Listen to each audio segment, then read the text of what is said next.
विधानसभा निवडणुका झाल्या, निकाल लागला, महायुतीला भरघोस असं यश मिळालं। मुख्यमंत्री पदाचा चेहरा देखील जवळपास निश्चित झालेला आहे। मात्र शपथविधीसाठी जागांचा शोध थांबेना। शिवाजी पार्क बाबत नेत्यांची नकार घंटा सुरू आहे। महायुतीला भरभरून मताधिक्य मिळाल्यानंतर नव्या सरकारचा शपथविधी दणक्यात करण्याचं नियोजन महायुतीच्या नेत्यांनी केलंय। बहुमतामध्ये आलेल्या सरकारच्या शपथविधीसाठी जागांचा शोध सुरू आहे। शिवाजी पार्क मैदानावरती सरकारचा शपथविधी नको असा सूर महायुतीमधील काही नेत्यांनी व्यक्त केलाय। शिवाजी पार्क मैदानाला ऐतिहासिक वारसा आहे आणि तिथे सभा करणं ही राजकीय पक्षांसाठी अभिमानाची बाब असली तरी नेत्यांना तिथे शपथविधी सोहळा नको आहे। तिथे शपथविधी झाल्यास सरकार कार्यकाळ पूर्ण करत नाही असा एक तर्क सुद्धा सध्या चर्चेत आहे।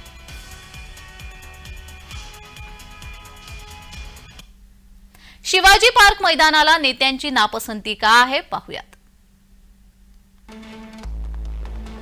नव्या सरकारचा शपथविधी परंपरेनुसार राजभवनात संपन्न व्हायचा। 1995 साली राज्यात शिवसेना भाजपा युतीचं सरकार आल्यावर शिवाजी पार्कवर भव्य दिव्य असा शपथविधी सोहळा करण्यात आला। युतीचं सरकार त्यांचा 5 वर्षांचा कार्यकाळ त्यावेळी पूर्ण करू शकलं नाही। त्यानंतरच्या 1999च्या निवडणुकीमध्ये युती सरकार सत्तेवरच आलं नाही।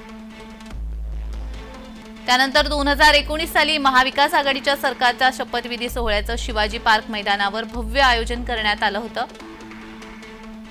उद्धव ठाकरे यांच्या नेतृत्वातील महाविकास आघाडी सरकारही अवघ्या 2.5 वर्षात कोसळलं।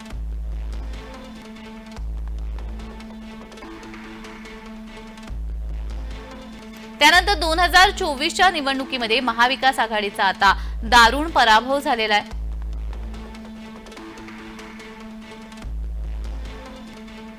शिवाजी पार्क मैदानावर शपथविधी झालेलं सरकार टिकत नसल्याचा एक तर्क सध्या चर्चेत आहे।